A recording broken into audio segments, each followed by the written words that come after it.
ভাইজান, তুমি আমার নাবিলার সাথে একটু কথা বলাই দাও। নাবিলারে তো তোর ভাবি যে খাওয়া দাওয়া করে ঘুম পারে রাখছে। তুমি আমার কথা দাও, তুমি পরে আমার ওর লগে কথা কয়ে দিবা। দিব না, ফোন রাখ। ভাইজান আসসালামু আলাইকুম। ভাইজান আপনি আসছেন অনেক খুশি হয়েছি, ভাবছিলাম আমি আজকে আপনার ফোন দিব। আপনার ছোট বলে আপনার দেখার জন্য অনেক পাগলামি করতেছে। ভাইজান তুমি আইছো, তুমি এদিকে আসো আমার সাথে, তোমার সাথে আমার কথা। আমার মাইয়া কেমন আছে? ও ঠিক মতো খাওয়া দাওয়া করতেছে তো? ঠিক আছে তো? আছে, ভালো আছে। কয়দিন ভালো থাকবে এটা আমি বুঝতে পারি। আমার বাড়িতে মনে হয় বেশি দিন থাকতে পারবো। কি জানের লোকে তবে বিয়ার ঝিকির লিখে আজগা মাসের কয় তারিখে এখন পর্যন্ত আমি আমার পাওনা পাইলাম না। এরকম করে চলতে থাকলে তো তোর মায়ের আমার বাড়িতে রাখতে পারবো না। তুমি ভালো করে জানো আমি কোন ধরনের মাই। আমি হঠাৎ করে কারো কাছ থেকে কিছু চাইতে পারি, আর সে নিজ থেকেও আমার কোনো টাকা পয়সা দেয় না।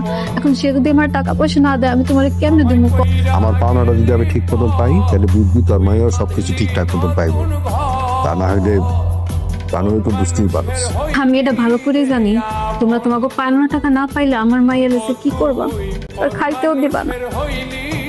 জীবনের প্রথমবার টাকা চুরি করে আমি তোমার টাকা দিতেছি। আল্লাহর দোহাই লাগে ভাইজান, তুমি আমার মায়ের একটু দেখা রেখো। মা আমি জানি না তুই কেমন আছো, কেমনে থাকতেছো সাবানে ছাড়া। আর এই হতভাগী মায়ের তুই মাফ করে দে মা। কইরা পড়া যে বেলা নয়টা পর্যন্ত ঘুমাইছে, তো সংসারের দুনিয়ার কাম করেছে, এগুলা কে করে? মামি কয়েকদিন যাবত শরীরটা খুব খারাপ লাগতেছে, ঠিক মতো হাঁটা চলা করতে পারি না। আবার কালকে রাইতে পেটটা খুব ব্যথা করতেছিল, তাই একটু সকালে উঠতে দেরি হয়ে গেছে। এইসব বাহানা দেখে আমার কোনো লাভ হইব না।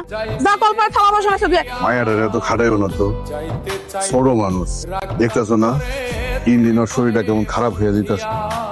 মা তুমি আমাকে তুই কেন বিয়ে করতে গেলে? তুমি যদি আমাকে ছেড়ে না বিয়ে করতে তাহলে আমার এই দিন দেখতে হতো না। কি ব্যাপার ভাবি, আপনি কাঁদতেছেন কেন? না করতেছি না, আসলে হয়েছে কি বিছানা গুছাইতেছিলাম তো তো ধুল আমার চোখে। তুমি যে সত্যি কথাটা লুকাইতেছো না, ওই সত্যি কথাটা আমি জানি। বুঝি তোমার না মাইয়া আছে। এই কথা তোমার কে বলো?